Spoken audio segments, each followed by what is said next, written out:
A very sweet morning to all, dear students. Today we are going to start our new chapter named as sets. प्यारे बच्चों, सबसे पहले ये जानना जरूरी है कि सेट्स होता क्या है। तो देखिए, किसी भी थिंग्स या किसी भी ऑब्जेक्ट के कलेक्शन को हम सेट्स कहते हैं। ठीक है, मान लिया हमने चॉक्स ले लिए, अगर डिफरेंट डिफरेंट कलर के हम चॉक्स ले लेते हैं या सेम कलर के लेते हैं, कलर डजंट मैटर, तो वो क्या हो जाएगा, कलेक्शन ऑफ चॉक। अगर हमने पेन्स उठा लिए 5 या 10 जो भी क्वांटिटी है, उसके कलेक्शन को हम क्या कहेंगे, सेट्स। तो अकॉर्डिंग टू डेफिनेशन सेट्स क्या होगा, ए set is a well-defined collection of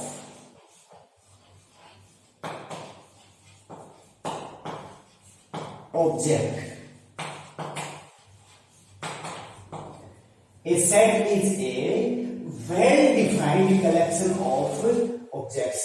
प्यारे बच्चों, जैसा कि मैंने आपको बताया है कि सेट्स क्या होता है, कलेक्शन ऑफ ऑब्जेक्ट्स।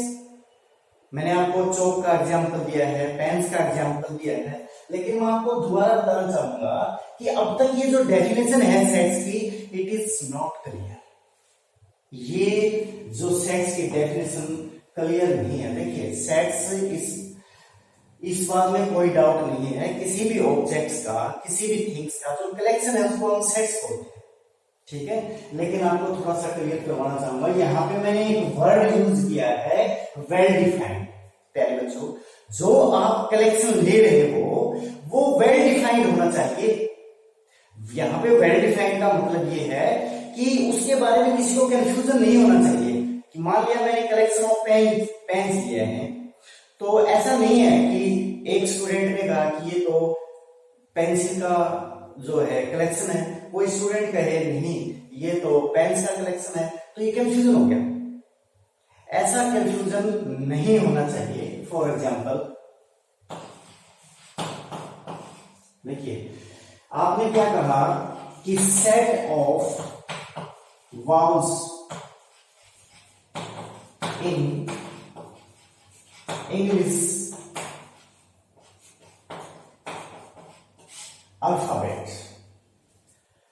अब मैं आपको बताना चाहूंगा कि इंग्लिश अल्फाबेट्स में वाउल्स आप बताओगे, वो क्या बताओगे, ए, ई, आई, ओ, यू। आप किसी भी स्टूडेंट से पूछोगे, किसी भी पर्सन से पूछोगे, चाहे वो हमारे यहां से बिलोंग करता हो या किसी दूसरे स्कूल से बिलोंग करता हो, वो क्या कहेगा इसको, ये तो सेट ऑफ वाउल्स है, ये तो वाउल्स है, सभी इनको वाउल्स कहेंगे। ठीक है, तो ये हमारा एक सेट है। ठीक है, अब मैं आपको यूं कहूं कि let us consider a set of good player of cricket. मान लीजिए मुझे एक क्रिकेट की टीम सिलेक्ट करनी है। ठीक है, इसके लिए सबसे पहले बात करूं कि उसका कैप्टन किसको बनाया जाए। देखिए, कैप्टन में हर पर्सन की डिफरेंट चॉइस मिलेगी। कोई कहेगा कि महेंद्र सिंह धोनी को कैप्टन बनाया जाए, कोई विराट कोहली का नाम लेगा, कोई कहेगा कि रोहित शर्मा को कैप्टन बनाया जाए। तो it is not a well defined. ठीक है, तो मान लिया मैं जो कैप्टन चूज करता हूं, जिसको टीम का मुझे कैप्टन बनाना है, it is not a well defined collection. ठीक है, मान लिया आपने कहा कि write down the set of even natural number less than 10, तो क्या हो जाएगा, 2, 4, 6, 8, लेस देन 10 कहा है मैंने, या लेस देन इक्वल टू 10 भी आप ले सकते हो। अब इसको क्या कहेंगे, आप किसी भी पर्सन से पूछिए, वो क्या कहेगा, it is a even natural number, even natural number less than 10। ठीक है, आप चाहे अपने इंडिया में पूछिए, चाहे किसी अदर स्टेट में पूछिए, किसी अदर कंट्री में पूछिए, आपको सिर्फ यही कहेंगे। अगर आप पूछोगे कि ये क्या लिखा है, तो आंसर आएगा it is these are even natural number less than 10। प्यारे बच्चों, वेल डिफाइंड का मतलब ये है कि आपका जो सेट है उसके बारे में किसी को कोई संदेह नहीं होना चाहिए कि ये क्या है। ऐसा नहीं है कि एक पर्सन उसको कुछ कहे, दूसरा पर्सन उसको कुछ कहे, वो वेल डिफाइंड नहीं होगा। ठीक है, अब मैं आपको बताना चाहूंगा प्यारे बच्चों, notation of sets. Notation of set, यहां पे सबसे इंपॉर्टेंट बात यह है कि किसी भी सेट को हम इन कर्ली ब्रेसेस के द्वारा डिनोट करेंगे। ठीक है, मान लिया आपने कोई सेट लिया है कि सेट ऑफ वाउल्स, तो आप क्या लिखोगे, ए ई आई ओ यू। आपने इन सभी एलिमेंट्स को, देखिए ये क्या कहलाएंगे, एलिमेंट्स ऑफ सेट ए।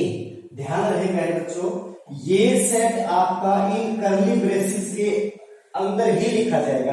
कहीं आपने इनको ऐसे लिख दिया ए ई आई ओ यू, तो मैं आपको बताना चाहूंगा कि ये सेट का नोटेशन नहीं होगा।